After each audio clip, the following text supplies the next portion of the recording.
میری تجویز تو یہ ہے مسٹر چیئرمین، سب سے پہلی کہ آپ 87 رکنی کابینہ کا حجم کم کریں۔ دنیا کی سب سے بڑی کابینہ اور سب سے نالائق کابینہ اس وقت پاکستان کے اوپر ہے۔ یہ جو ججز ہیں، جرنیل ہیں، بیوروکریٹس ہیں اور پارلیمنٹیرینز ہیں، آپ ان کی مراعات ختم کریں۔ 60 بلٹ پروف گاڑیاں یہ صرف کیبنٹ استعمال کر رہی ہیں، جو ججز اور جرنیل اور سیول بیوروکریسی استعمال کرتی ہے وہ اس کے علاوہ ہیں۔ اشرافیہ کے عشرت یہ ختم کرنا ہوگا۔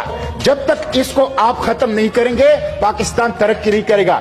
1.5 لاکھ سرکاری گاڑیاں پاکستان میں مفت پیٹرول استعمال کر رہی ہیں۔ سرکاری گاڑیوں پر، مراعات پر، ڈی اے پر 1 یونٹ بجلی، 1 یونٹ گیس، 1 لیٹر پیٹرول کسی کو بھی مفت نہیں ملنا چاہیے۔ غریب عوام کے اوپر بوجھ ڈالتے ہو تو اشرافیہ کے اوپر بھی بوجھ ڈالو۔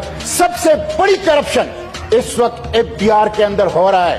FBR کرپشن کا گڑھ ہے، عیش و عشرت کا مرکز ہے۔ FBR کی اور ٹیکس کلچر کی اس کی آپ ریسٹرکچرنگ کریں۔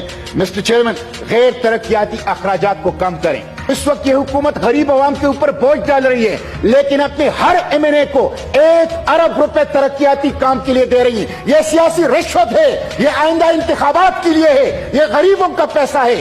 اس کو غریبوں کی طرف ڈائیورٹ کر دیا جائے۔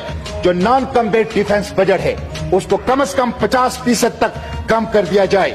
بیرون ملک سے پیسہ واپس لایا جائے۔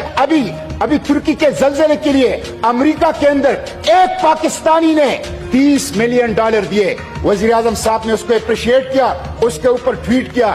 میں وزیر اعظم صاحب سے پوچھتا ہوں، ایک پاکستانی امریکہ میں اردوغان کو اور ترکی کو $30 ملین دے رہے، آپ کو کیوں نہیں دے رہا؟ اس لیے کہ آپ کے اوپر اعتماد نہیں ہے۔ مسٹر چیئرمین، آٹے کی قیمت کہاں تک پہنچ گئی؟ گندم کی کوئی قلت نہیں ہے۔